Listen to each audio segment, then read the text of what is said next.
Do you feel like your work-life balance is really out of whack? I continue my conversation with Marcy Bullock, who is a leadership and career coach. And we talk about this whenever your personal and your professional life are battling it out and not in a good way.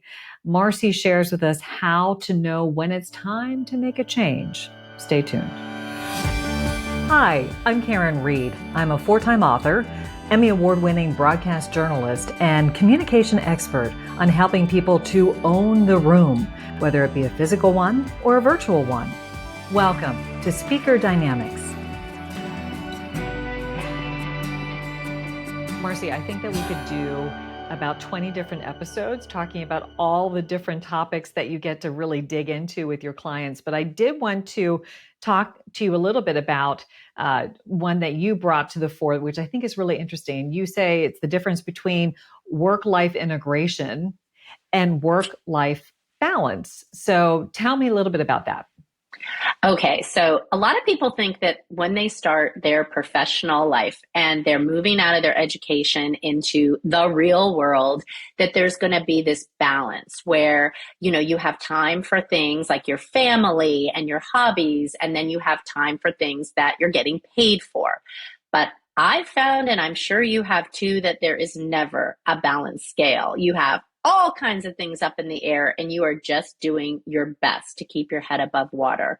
So I have a few ideas for folks that are struggling with that about just rephrasing it into work-life integration. There's times at work where you have to run to the doctor's office or the dry cleaner, and there's times at home where you've got to read an email. So my biggest thing that I ask people to do is just think about your life and right now, and it can change. It doesn't have to be this way forever. Like I'm at the senior part of my career. If you're at the beginning or mid-level of your career, you want to reassess it each time and say to yourself, am I work first or personal life first? And it's important to identify that, because if you are personal life first. I know. We saw it. So folks, she's laughing because there were balloons that went off, which is, it happened with Guy Kawasaki, Marcy. It is something in the operating system, but I do think it's funny. So there, we're celebrating what you're saying. So carry on. Right. Whatever I said was important because balloons happened and they were very colorful balloons. Yes. So if you are personal first, that doesn't necessarily mean you're a mother or a father in a traditional sense. You may be taking care of elderly relatives at some point in your life.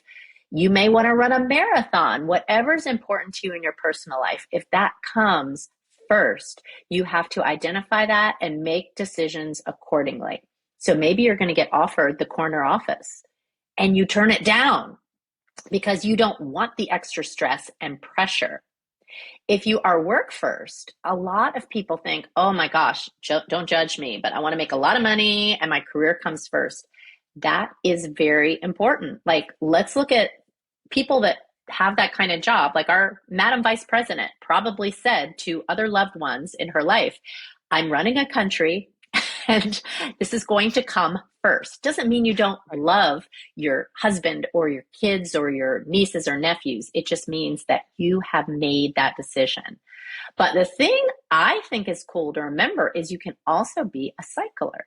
So that's what I was. I was personal first, then I was work first, then I was personal first. It's based on what's happening in my life and ebbing and flowing and cycling back and forth. Yeah, I did the same thing for sure. I mean, when I left my job in TV news, which, I had a pretty big name at the time, I went from that to primarily being with my very young children who are a year apart and basically two toddlers. And I'm glad I did it. I felt like it was the right thing to do at the time when I was, personal first, but it was rough when my husband was relocated and my occupation was listed as trailing spouse. And I thought, oof, that was a blow to the ego because I went from news anchor and reporter to trailing spouse. I'm like, should I get business cards with that on? Read trailing spouse. But I think it is really valuable to just constantly be being reevaluating where you want to be, that balance, and figuring out what needs more priority. But I have a question, like in terms of where we are today relative to the pandemic, did that become more difficult to figure out that balance, or did it become easier? For a lot of people, it brought into the limelight what was more important. It just put a big spotlight on that. And I'm glad you said the thing about the spouse, because I actually think about that too when I think about the notion of, if you are in a partnership and you are going to spend the rest of your life sleeping next to someone else, which I'm doing, and I enjoy that. And I think it's a good decision. But we've often had that conversation, like whose career comes first and will it be an equal partnership? And that's a really good thing to talk about. And it doesn't matter if you're a man or a woman, because it shouldn't be assumed that one person's career comes first. Like, I moved across country for my husband. And then whenever my husband was finishing grad school, we decided to stay because of my job. So it can cycle back and forth.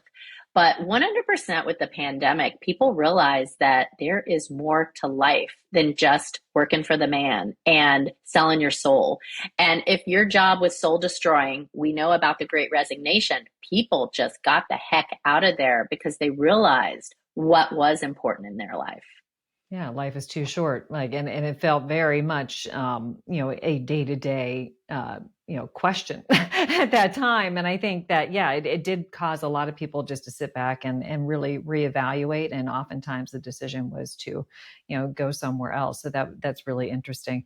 Is there one bit of intel, one bit of insight that you would offer to those who are trying to recalibrate and make sure that they have that, are they personal or professional? Is there something that they really should be considering? So consider, if you are waking up at night with swirling thoughts about what's going on in your life, that's anxiety. That is not a really healthy kind of work life integration.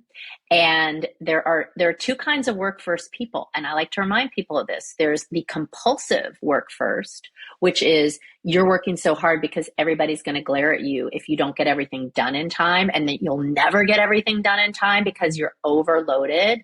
And then there's the engaged work first, where you're walking in nature and you're thinking about your work because you love it so much and it energizes you so much. Those are the kind of people that get a great night's sleep at night. They do not, it doesn't mean that they don't give 100% to their job or to their loved ones. You can make all that happen, but you have to take the time to assess it and reassess it.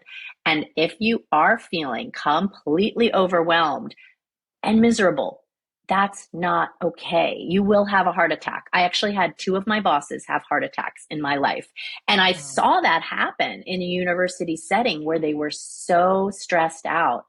Listen to the symptoms, like the I can't sleep at night because of swirling thoughts, and then reassess. And that's kind of what I do with clients that I work with, is help them to think about those things so that they don't get at that situation where they feel like they need aftercare. Do the self-care first.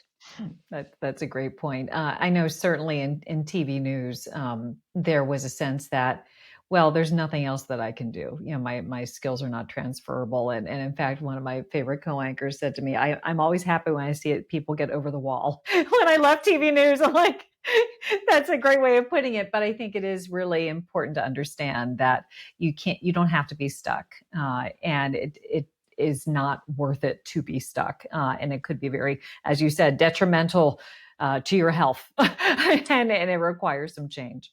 Yeah, and I admire you, Karin. I mean, as a role model, that took a lot of courage. You were talking about pivots and things, but to just be able to say, you know what, I have something else to give. I have something else big in me to do. And now look at you doing it. Well, that was not the original plan.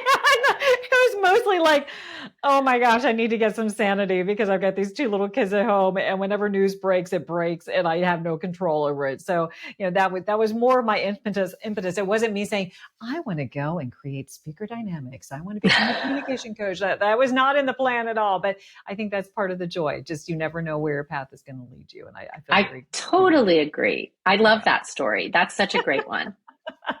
Well, Marcy, I love your story too, and you've helped so many people, and through all career facets, and pivot points throughout their life. So I say thank you on all of their behalfs, and appreciate you just being here and continuing to spread the wisdom and some of the common sense that's uncommonly followed to those who are listening today. So appreciate it so much. Oh, this has been so much fun. Thank you.